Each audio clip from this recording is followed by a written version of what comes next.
Good morning, everybody. Hope I'm finding you in the middle of a fantastic day.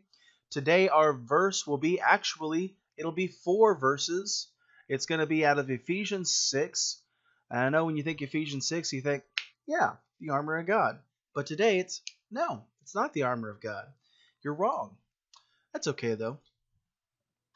Today, we're going to be talking about sort of the roles people play in their life. We're going to talk about kids. We're going to talk about parents. We're going to talk about um, employees. We're going to be talking about employers.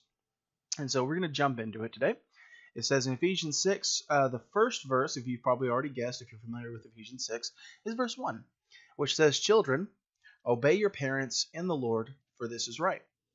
And I love the direction this takes when approaching children. Um, if you don't know this about the King James Bible, it's very it's worded very appropriately for children. There are some extremely inappropriate stories in the Bible. There are some stories you're not going to find in the Precious Moments Bible. I'm just going to go ahead and tell you that. But even in the King James, even those stories are put in such a way where if you read it to a child, they probably wouldn't take anything odd or peculiar away from it. And so it's really, really good in that way. Um, we say, "Children, obey your parents in the Lord, for this is right." And it's clean and it's simple and it's easy for kids to understand. We're talking to children. Simple to understand, but children back in Bible times weren't necessarily the same as what we consider children today. You're considered a child, pretty much. You're considered a minor, at least, until you're 18. And really, you're considered your parent's child until you're considered a legal adult. You go out, start making your own way, so forth and so on. Lesson for an entirely other day. But children in Bible times was around 13, 12, 13, you were considered to be an adult. Uh, so that's the difference here. You see, Ephesians 6:1 is talking to 11-year-olds, 10-year-olds, and under. Because really, when you reach the age of 13, for those of you who don't remember this, or maybe you never even realized it, is that when you reach the age of 13, your mind starts to develop in a more adult way. And what I mean by that is you start to not just be satisfied with doing something because you're told to do it. All of a sudden, you need to know how it works. Why am I doing it this way? Isn't there a better way to do it than this? And all of a sudden, you start questioning authority. And a lot of people take that as a negative thing. I think that's a great thing because I wouldn't want any kid to just do what they're told for no reason whatsoever. I want them to know why they're doing it and stand on it. And I'll tell you why is because if teenagers don't understand why they're doing something when they become adults, they're not going to continue to do it, or at least they're not going to be able to continue to do it. Because I said so doesn't work forever. But here we're talking about kids, littler kids. It says, "Children, obey your parents in the Lord." I love that phrase, "in the Lord," because there are so many parents out there that ask their kids to do things that just aren't right.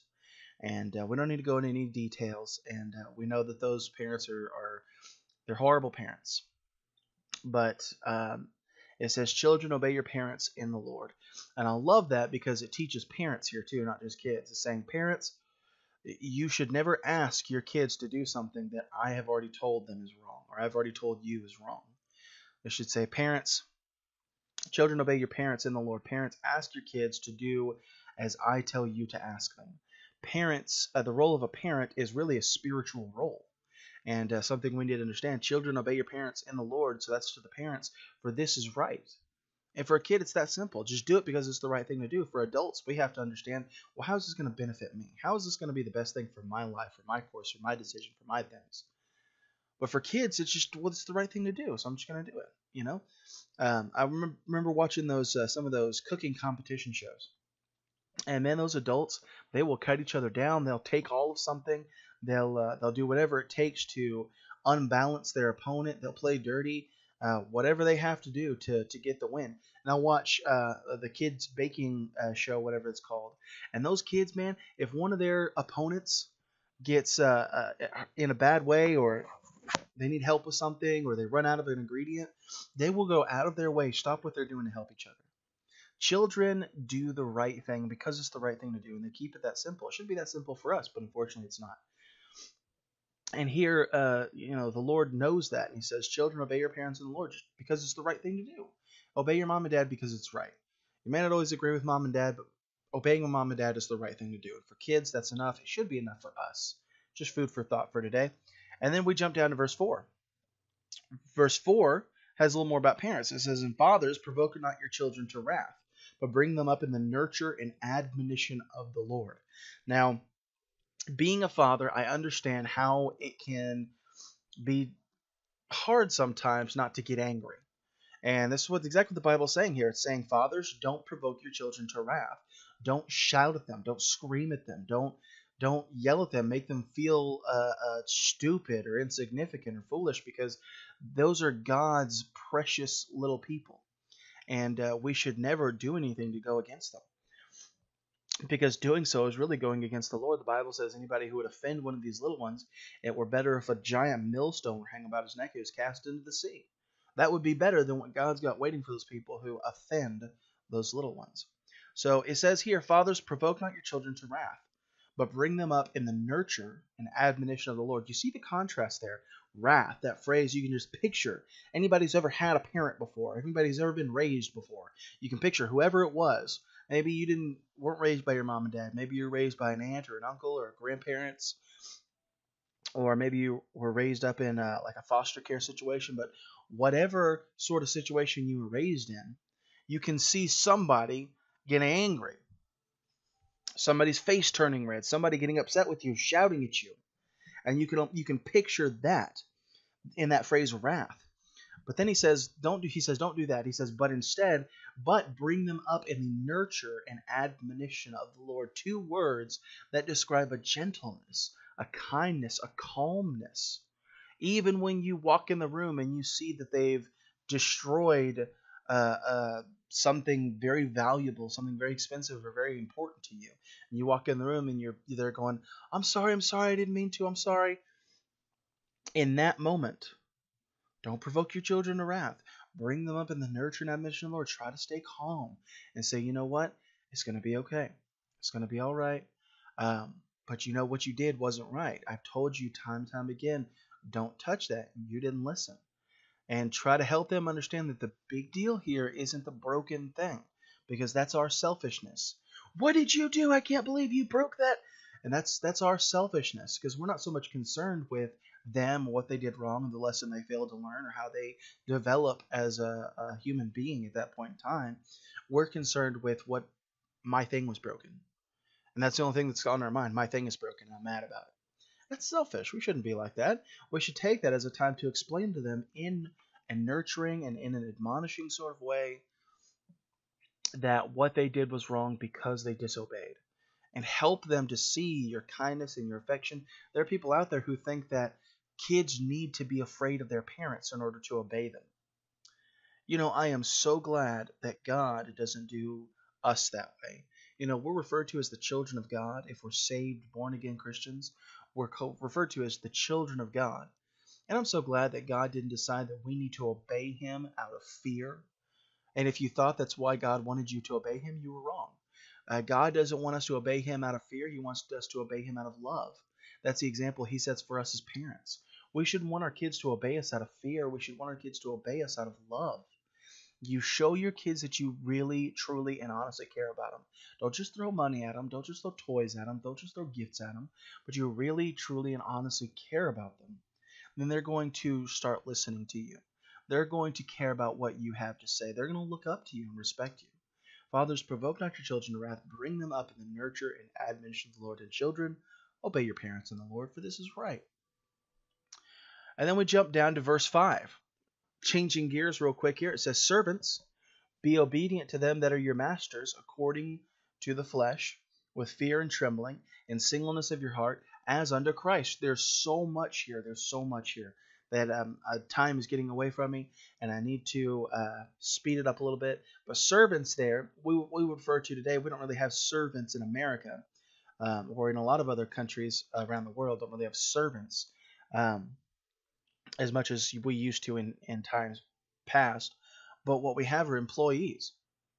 If you have a job somewhere, you're an employee to a place. This is uh, this is referring to you. It says, "Be obedient to them that are." Again, we don't really have masters. We have bosses. We have employers, according to the flesh. Like I said, that's who that is. With fear and trembling, in singleness of heart, as unto Christ. With fear and trembling doesn't really mean that you should always be scared of your boss. That's not necessarily what it means there. What it means is that there should be a sort of a level of respect shown, a level of you understanding that they are your superior, and that instead of arguing with them about things, instead of making their life more difficult, you should strive to make their life easier, and you should show them respect, and especially out in front of customers or other employees. You should be showing them respect in singleness of heart. Um, Bible says no man can serve two masters, and that works the same way in the business world. You can't be working one job and then have your heart somewhere else. Especially you can, but you certainly won't do as good a job at it. If you're going to work a job, your heart should be wholly in it, and if your heart's not wholly in it, then I would recommend trying to get into a career or a position that you can put your whole heart into, because once you can do that, you'll be a much better employee. Fear and trembling, singleness of heart, these are all good things for employees. But this for the Christian should be the most important thing that I'm about to read. The pinnacle of being an employee is right here, as unto Christ. When you go in there, if you got a boss that you don't get along with, that you don't like, that doesn't like you, that's mean to you, that picks on you, that doesn't do the same things for you that they do for the other employees. If that's where you are in life right now, just focus on this phrase, that when you're working for them, you're not really working for them. When they tell you to do a task, they ask you to do something, it's not really them that's asking. You should imagine that it's Christ asking you to do these things. And when you do the work that your boss, that your employer, that your manager, whoever it is, asks you to do, you should do it just like you're doing it for Jesus himself. Because that is, for the Christian, that is what it's like. That we should be obedient to them that are your masters according to the flesh, as unto Christ. And that's so important. And then lastly, we're going to jump down to verse 9. It says, "And ye masters." This is company owners. This is employers. This is bosses. This is anybody in a sort of leadership position. "Do the same things unto them." Well, what same things? Well, we just read a lot of things between verses 5 and verses 9. It had to do with service, not with eye service as men pleasers, servants of Christ, doing the will of God from the heart, with goodwill, doing service as to the Lord and not unto men, and knowing that whatsoever good things any man doeth, the same shall he receive of the Lord, whether he be bond or free. So a lot of things, but it says, "Ye masters, do the same unto them." Now, I believe what he's talking about is back up in verse 5, where it said that we should be obedient to your masters according to the flesh, with fear and trembling and in singleness of heart. I think that's important for bosses and managers and company owners as well, that you should have just as much respect for your employees as you would want them to have for their employers. What does the Bible say? We call it the golden rule. That we should do unto them as we do unto others, as you would have others do unto you. That's what we call the golden rule. That's half of the Bible melted down into one thought.